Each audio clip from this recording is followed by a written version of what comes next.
The origin of these webinars is a project called HybridNeuro project.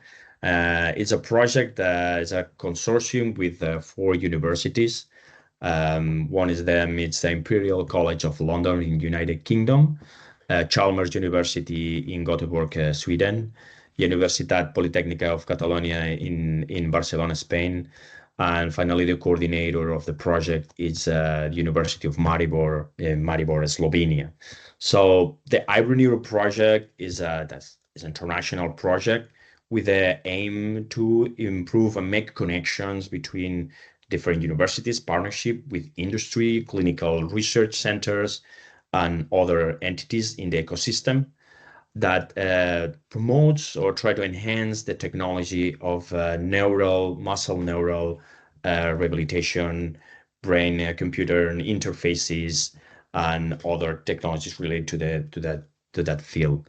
So it's an important project to foster this innovation and collaboration internationally to try to move on in the technologies. So as a part of this consortium, objectives, one of them is that the creation, the elaboration of these different webinars in different thematics, different topics. For now, so far, we did some of them about more specific topics on scientific topics, statistics, data management, gender equality. It is more about the communication and how to enhance this collaboration and important topics for within the universities, but also in collaboration with others. Mm-hmm. And today we have one interesting ones. Now we are moving in more in the technology transfer webinars, and we are very happy to have Laura Artigas in the IP, intellectual property. A very important topic. I think all of us at some point will deal with intellectual property, hopefully. And I just don't want to take more time of you. I want to introduce Laura Artigas. Laura Artigas Justes is a patent attorney in a company. It's called ZBM Patents, and she's one of the co-founders. But Laura has a lot of experience in the field. She's an engineer, telecommunication engineer, and she started working at the beginning in her early career in the field. But then soon she moved different jobs, international jobs, and going towards the protection, the patent attorney. She works also in Madrid with ABG Patentes and also the Suez Group in Paris. Mm-hmm. And then she became a European qualifying examination as a patent officer, right? So now, again, she's one of the leaders of the ZBM Patents and Trademarks in Madrid. And we're very delighted to having her here and explaining more about the intellectual properties. And Laura, please, the floor is yours. Well, thank you very much, Roger. Welcome today to this presentation about intellectual property. Today, one of my objectives or one of my intentions is to present features that you may not see in other webinars, for example, which are maybe more focused on technical details or specific questions regarding, neural interfaces. But today, I invite you to take a step backwards and see the bigger picture in the way that we can see our developments transfer to society and to final users. So, that works. My name is Laura. I have an educational background in telecommunications engineering, and I have my qualification as a European patent attorney. I work for ZBM Patents and Trademarks with main offices in Barcelona, but we also have offices in Madrid and Copenhagen. We at ZBM, we work with clients, including individual inventors, universities, medium and small and medium enterprises, and multinational companies. So this great variety of clients have provided us with experience accompanying them from the very beginning, from the creation of IP rights to the consolidation of their technology into society. And why intellectual property? Why are we today talking about IP? We are at times of advanced research and, well, in medical technology, the times are really revolutionized. So we are now creating the technology which will be integrated into clinical practices in 5-10 years. So according to the National Bureau of Economic Research in 2023, the adoption of new technologies in healthcare will result in $1 million savings per year. So that's why most of technological startups are investing efforts in biotech and healthcare, according to the statistics of the European Patent Office. So what is actually intellectual property? Intellectual property relates to the creations of the mind, such as inventions, literary and artistic works, designs and symbols, names and images used in commerce. So there's the keyword which may differentiate my presentation from others, the word commerce, which relates to business and market. So IP may be seen as the bridge between science and business. IP is protected in law, and it provides recognition, financial benefit, and the IP system aims to foster an environment in which creativity and innovation can flourish. You might be thinking, same objective as publications in reputable scientific journals? Well, we will see that there are some similarities between publishing in scientific journals and publishing a patent, but the patent provides us with a broader protection and broader financial opportunities.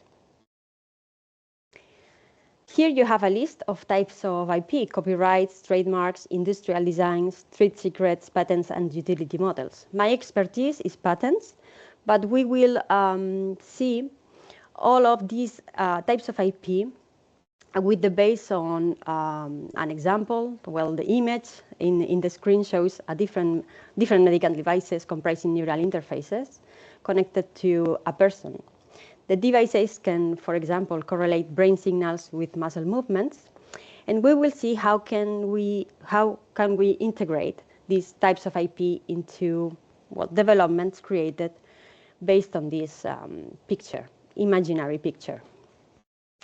We start by copyright. Copyright is a right provided to the author of an original work, source code, book, art, photo, or drawing, to prohibit others from copying or selling the original work.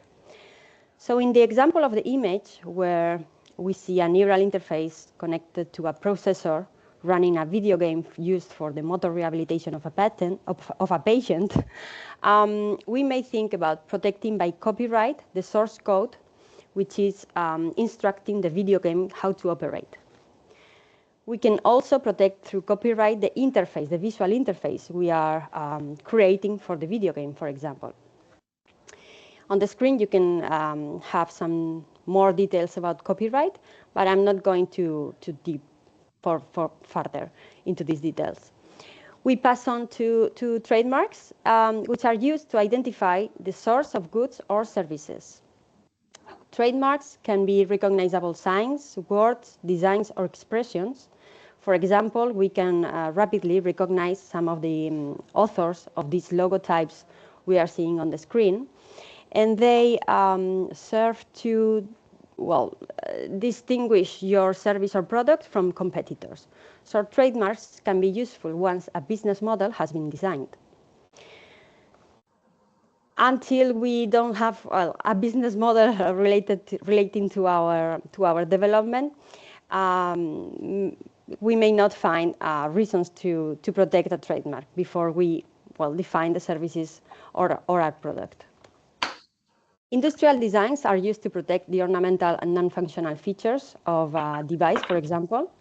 We can all recognize the design of the Coca-Cola bottle only by seeing it. And industrial designs can be, for example, awarded for the ornamental aspect of these devices we are seeing on the screen. Trade secrets are another type of IP. Trade secrets protect information not known by others. They are not registered, but we need to take reasonable measures to protect the information we are protecting through trade secret. And for example, we need to name the key persons who know the trade secrets. We need to, well, track non-disclosure agreements. And we have some examples of trade secrets, such as the secret formula of Coca-Cola or the secret search engine algorithm of Google. Thinking about our developments, we could think of keeping as trade secrets specific synchronization patterns between signals or determined parameters. We end up talking about patents, which is my field of expertise. We tend to represent patents as a balance between the protection of an invention, which is a solution to a technical problem, and the full disclosure of the invention. Some of you may be thinking, well, if I disclose my invention in a patent description, it's easier for others, for third parties, to copy my solution. But in fact, we can combine patents with, well, describing the general solution to a problem and keep specific details secret. So we can combine different types of IP to have an IP strategy which covers most of the details of our innovation. And I will tell you more. Well, imagine that you are publishing in a scientific publication your development. You also provide details and specific steps to reach a solution. So patents provide protection on top of disclosing and well, making the solution available to third parties. So patents can protect a physical entity or an activity. And we can think about neurorehabilitation devices or computer-implemented methods to assist in rehabilitation processes, maybe methods also for controlling sensors or actuators. Patent rights. Patents, I've written here, patents can only be used as a sword and not as a shield. What does it mean? That means that patents are a right to prohibit others from exploiting our solution. So we can attack a third party who is using our solution without, well, asking permission for doing so or without paying a fee for doing so. On the other hand, patents cannot be used as a shield, meaning that I cannot commercialize my product defending myself from another patents which are already published and are already granted. I will give you an example. Imagine that there exists the patent for a microwave. And the patent for a microwave, well, blocks the technology in terms of that I cannot commercialize microwaves. But I've invented the rotary plate for microwaves. So I have my patent for the rotary plate in a microwave, for example. Can I commercialize my microwave with rotary plate? Well, certainly not. I cannot say to the patent owner of the microwave, hey, I have my patent, so I can commercialize my rotary plate with microwave, because he will say, no, you are infringing my rights. So what do we do in these cases? Most of the times, we can reach an agreement and start acting through cross-licenses, for example. I pay you a fee, you pay me a fee, and both we can commercialize. But where can we commercialize? Well, patents are territorial. So if the patent of the microwave is not internationally extended, for example, to France or to the US, I can freely commercialize my microwave with a rotary plate in those territories where the patent of the microwave is not registered. So in brief, the patent system provides protection for an invention for 20 years in a limited number of countries, and foster innovation, because if competitors see that a road is blocked, they may start thinking about opening new paths for, well, solving the same problem with different solutions, or maybe start thinking about collaboration with institutions or universities or other, well, competitors maybe. The patent system also provides career benefits and academic growth, because if you have a solution protected through patent, that means that you have invented something unique, which is different from other solutions which are published. Es un webinar. So can all the inventions be patentable or be patented? Actually not. We need to check, to verify different patentability requirements we need to overcome. First, the solution needs to be an invention, where an invention is a technical solution to a technical problem. We need to be new in regards, compared to the prior art. We need to be inventive, and the invention needs to have industrial applicability. What is novelty? An invention is new if it does not form part of the state of the art. The state of the art is anything made available to the public in any possible form before the filing date of the invention. Any possible form may be scientific articles, but also posters, speeches at conferences, or even a futuristic movie showing certain artistic device or technological device which may anticipate some creations. So own scientific publications and posters at our conference may anticipate our own filings, patent filings. So be careful, do not create your prior art before protecting through patents. There are some exceptions to this own anticipation, but we do not really rely on those exceptions. What is inventive step? Inventive step is the answer to the question how obvious it is to arrive to the solution in view of the available prior art. This may be seen as a subjective requirement, but we will see it as an example. Imagine that you have finished a study in which correlation between hand mobility recovery and different musical patterns has been observed. Well, we cannot have a patent for the improvements undergone by a patient, but we could think of protecting something more materialistic. Maybe we could think of patenting a device which serves for hand mobility recovery, including headphones. Now imagine that a futuristic movie, yes, discloses or shows, yes, this type of device with these headphones integrated. So the prior art, represented by the movie, will be showing a hand rehabilitation device with speakers or headphones. So is our invention new, actually?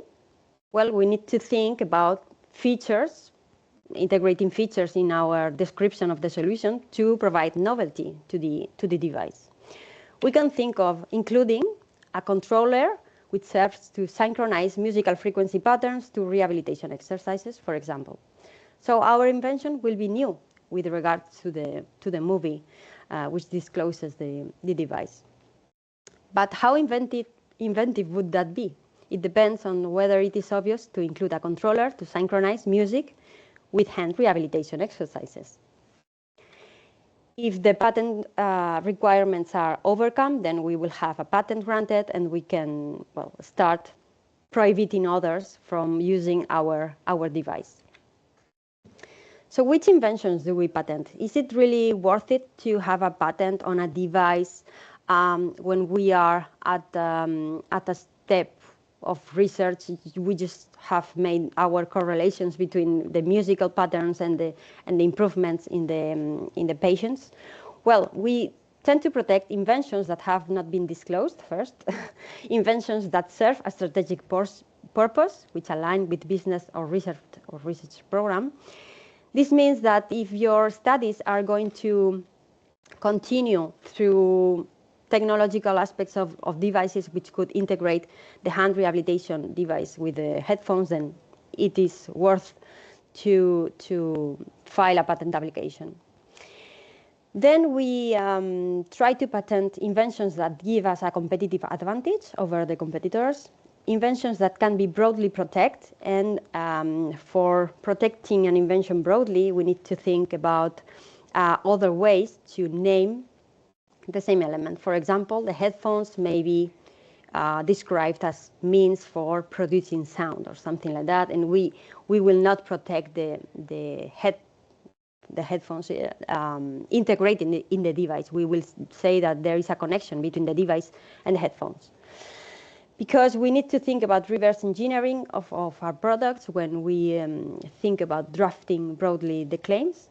And we need to think about putting that device into the market so that if competitors can open the device and can reach certain parameters, we will make sure to include them in the patent application so that all of that which can be discovered by reverse engineering is protected.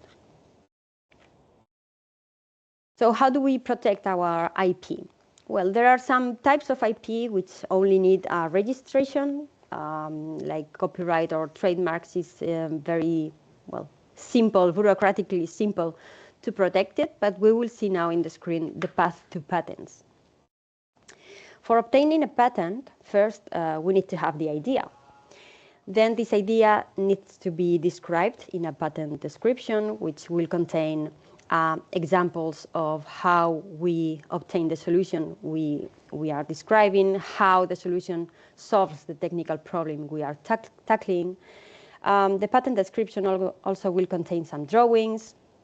And finally, we will file the application before a patent office. For drafting and for filing, you don't need to do it yourself. The drafting of a patent application is a work which, well, merits and requires legal knowledge and technical knowledge. So your technological transfer office will contact, most probably, a patent attorney who will help you to draft and file the patent before the patent office.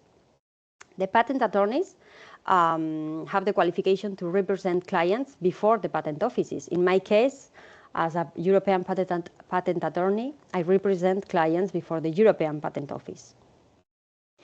After some months from filing, the examiners at the patent office will provide us with a search of prior art and a first opinion on patentability. But the patent is still secret. The patent filing has not been published.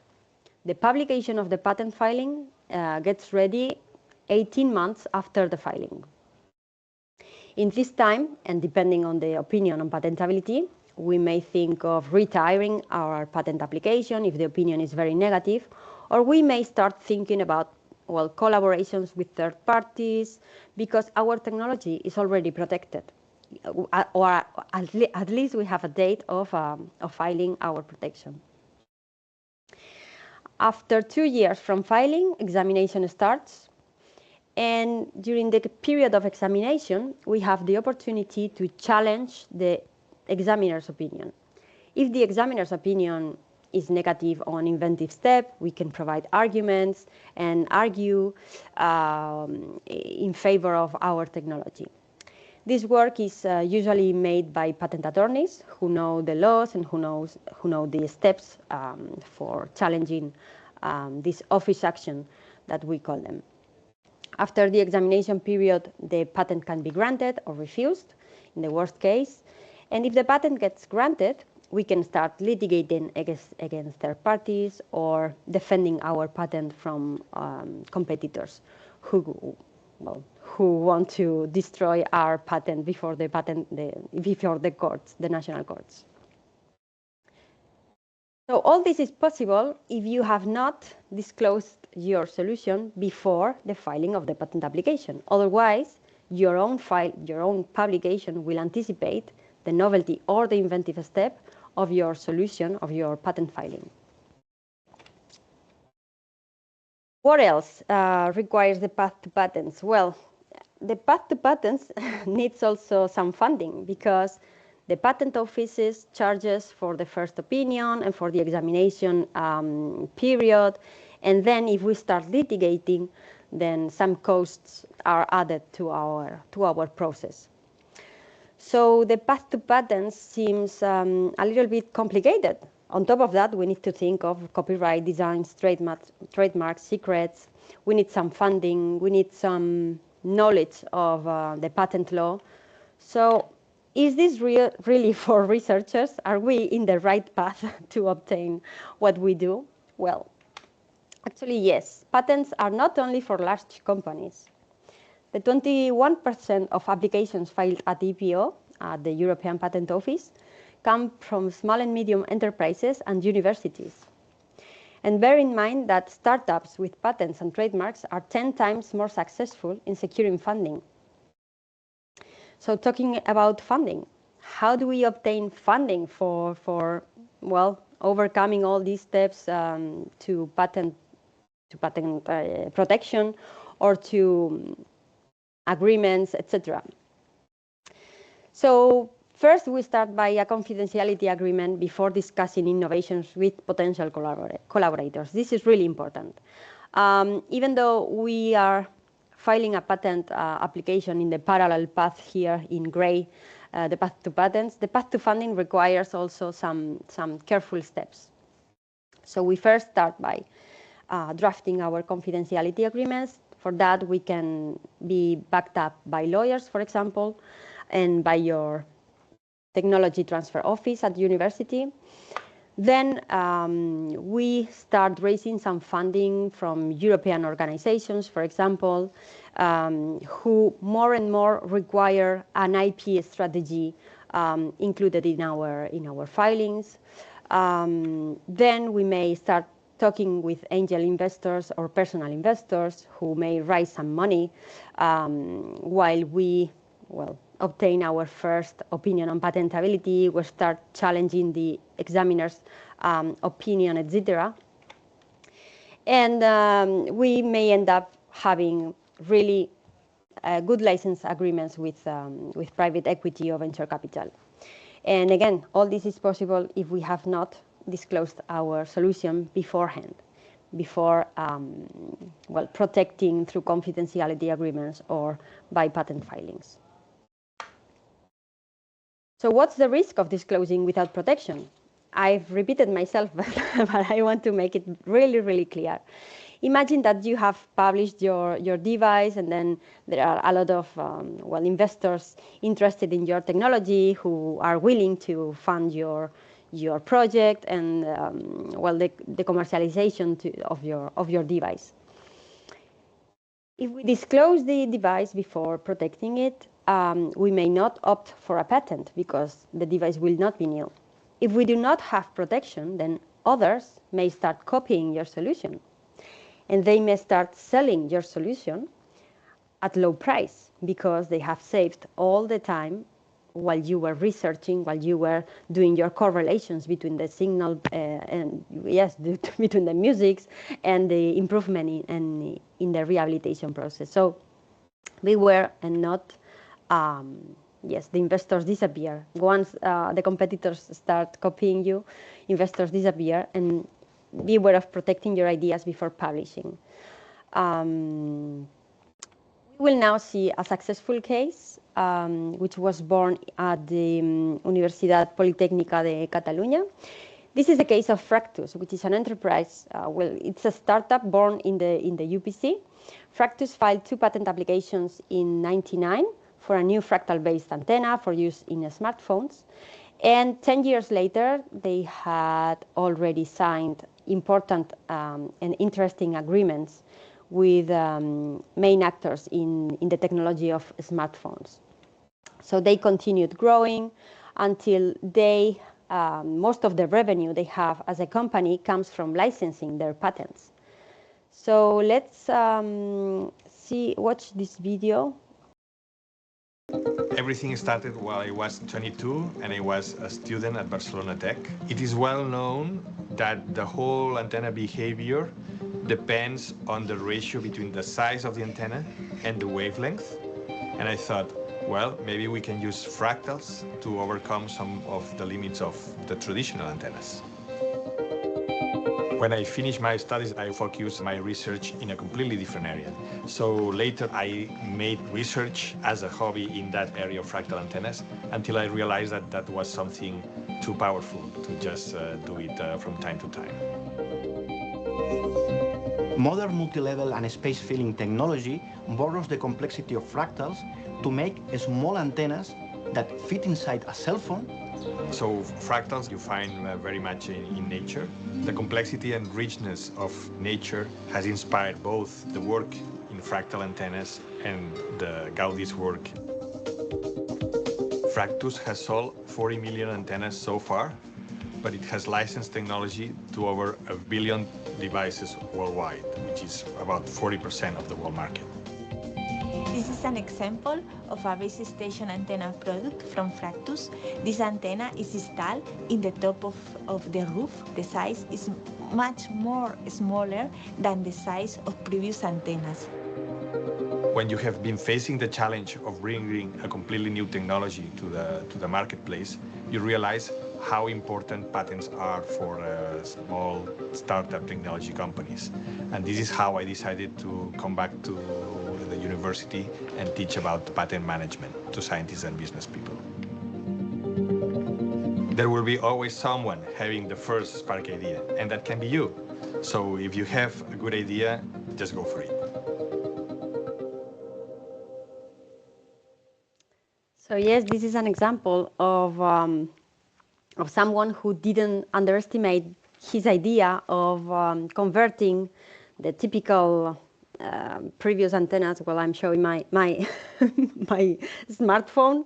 The antennas were protruding from the devices until Fractus designed the fractal antennas, which can be smaller than the previous antennas and can be integrated more easily. So maybe it was a silly idea, but he decided to go for it. And so the conclusion of this is do not underestimate your ideas and contact your technological transfer office, your technology transfer office, who will provide you with the good tools to start studying the patentability of your solution and so on. So now we will start thinking about IP and the future. I'm sure that you have integrated all these ideas in your, well, you have started thinking about your developments and you have started thinking about how you can integrate them into your daily work. So avoid disclosures before filing patent applications.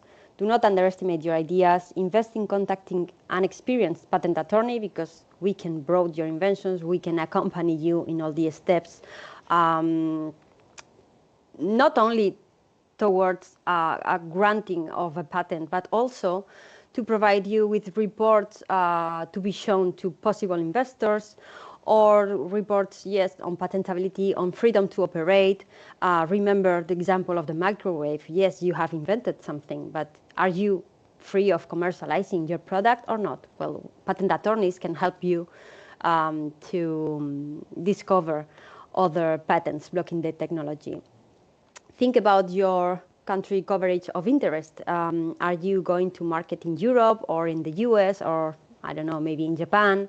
All this needs to be integrated in the IP strategy of your project. And talking about tech transfer, remember that patents are a financial asset. You can mortgage a patent or use it as a collateral for a loan, for example, for a bank loan.